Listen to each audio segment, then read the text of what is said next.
کتاب مقدس میں اور اس کی روشنی کا پھیلاؤ کہاں حجاز مقدس، کہاں عرب کا جزیرہ اور کہاں افریقہ کا یہ ملک، اس آفتاب کی روشنی کا پھیلاؤ ہم یہاں دیکھ رہے ہیں۔ یہ اسلام کا معجزہ ہے، یہ دین محمد صلی اللہ علیہ وسلم کے حق ہونے کی ایک بڑی دلیل ہے کہ پورے عالم کے اندر اسلام کی روشنی محسوس کی جا رہی ہے۔ اور کمال یہ ہے، اب باعث فخر یہ ہے کہ اور بھی مذاہب دنیا کے اندر پھیلے ہوئے ہیں، عیسائیت اور بھی پھیلی ہوئی ہے، دوسرے مذاہب بھی کہیں پائے جاتے ہیں، مختلف اطراف و جنوب کے اندر ان کا بھی وجود ہے، لیکن جو باعث فخر ہے ہمارے لیے، باعث امتیاز ہے تمام مذاہب سے، وہ یہ ہے کہ ہم اس دین کے اوپر ہیں، ہمارے ہاتھ میں وہ کتاب ہے، ہمارے ہاتھ میں اللہ کے رسول صلی اللہ علیہ وسلم کی وہ احادیث ہے کہ بنا کسی تغیر کے، بنا کسی تبدل کے، بغیر کسی کمی و بیشی کے، جیسا کہ اللہ کے رسول صلی اللہ علیہ وسلم پر نازل ہوئی وہ کتاب اور اللہ کے رسول صلی اللہ علیہ وسلم نے صحابہ کرام تک اس کتاب کو پہنچایا، اور پھر صحابہ کرام کے واسطہ در واسطہ ہم تک وہ کتاب بیان کی شکل کے اندر پائی جا رہی ہے۔ اللہ کے رسول صلی اللہ علیہ وسلم کی تمام تعلیمات اور آپ صلی اللہ علیہ وسلم کی تمام ہدایات بغیر کسی کمی الزام کی پوری تفصیل کے ساتھ ہمارے سامنے موجود ہے۔ احادیث کی کتابیں، سیرت کی کتابیں پڑھیے اور اللہ کے رسول صلی اللہ علیہ وسلم نے کیا فرمایا، نماز کے بارے میں آپ کی کیا ہدایات تھی، زکوٰۃ کے بارے میں آپ کی کیا ہدایات تھی، معاملات کے بارے میں کیا آپ کی ہدایات تھی، آپ صلی اللہ علیہ وسلم کیسے سوتے تھے، آپ صلی اللہ علیہ وسلم کیسے جاگتے تھے، سوتے وقت کیا پڑھتے تھے، جاگتے وقت کیا پڑھتے تھے، حتیٰ کہ آپ صلی اللہ علیہ وسلم اپنی بیوی یا بچوں سے کس طرح سے باتیں کیا کرتے تھے، گھر میں کس طرح سے رہا کرتے تھے، باہر کس طرح سے رہا کرتے تھے، دوستوں کے ساتھ آپ کا کیا معاملہ تھا، دشمنوں کے ساتھ آپ کا کیا معاملہ تھا، غزوات کے اندر آپ کی کیا باتیں کی، اور صبح کے اندر آپ صلی اللہ علیہ وسلم کا کیا طریقہ تھا، حتیٰ کہ پیشاب اور پیخانہ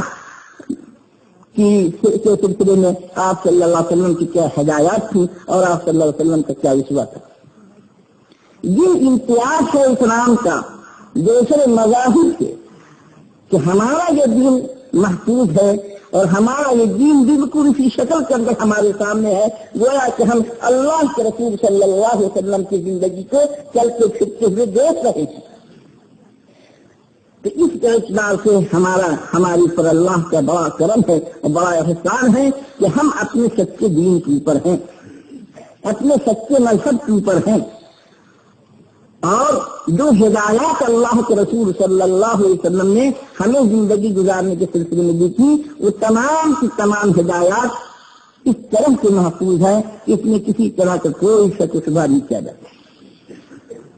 اور اگر کسی بدقیمت نے اور کسی بددین نے اسلام کو چہرہ مشق کرنے کے لیے، قرآن کی تعلیم میں شکوک پیدا کرنے کے لیے اور احادیث کی تعلیم میں احادیث کے بارے میں شک و شبہ پیدا کرنے کے لیے کبھی کوئی کاوش اور کبھی کوئی کوشش کی، تو اسی امت کے افراد نے اپنی محنتوں سے، اپنی کاوشوں سے دودھ کا دودھ اور پانی کا پانی الگ کر کے رکھ دیا۔ بالکل اعتماد کے ساتھ کہا جا سکتا ہے کہ اللہ کے رسول صلی اللہ علیہ وسلم کی بات سچ ہے اور اللہ کے رسول صلی اللہ علیہ وسلم کے بارے میں جو فنا بات کی جا رہی ہے غلط ہے. قرآن کی جو آیت سچ ہے اور قرآن کے بارے میں جو فنا بات کہی جا رہی ہے وہ بات غلط ہے. ہمارے علماء کرام نے، فقہاء نے، محدثین نے اور امت کی اہل درد نے اور اہل اخلاق نے ایسی اس طرح پر دین کی خدمت کی ہے کہ ہمارے سامنے بالکل دین کا چہرہ روشن اور آیا ہے. حالانکہ یہ کتاب کی زبان میں نازل ہوئی اور جو حدیثیں ہم پڑھ رہے ہیں وہ جس زبان کے اندر ہے اس کی نزاکت کا کوئی اندازہ نہیں لگا سکتا کہ کتنی نازک یہ زبان ہے. ذرا سا میں جو ہے چہرہ اس کا بدل جائے، معنی اس کا بدل جائے، مفہوم اس کا بدل جائے، تھوڑی سی آدمی کی نگاہ بھٹک جائے اور آدمی نے ذرا سے اپنی ہیرا پھیرا کر دی تو معنی کہیں سے کہیں پہنچ جائے اور بات کچھ کی کچھ ہو جائے. ابھی ایک بچہ جلالین حفاظت اس نے یوم احد پڑھ دیا، یوم احد پڑھ دیا اور وہ کیا تھا؟ یوم الاحد تھا. میں نزاکت میں بتانا چاہتا ہوں آپ کے سامنے کہ عربی زبان کی نزاکت، یہ دین کتنا نازک دین ہے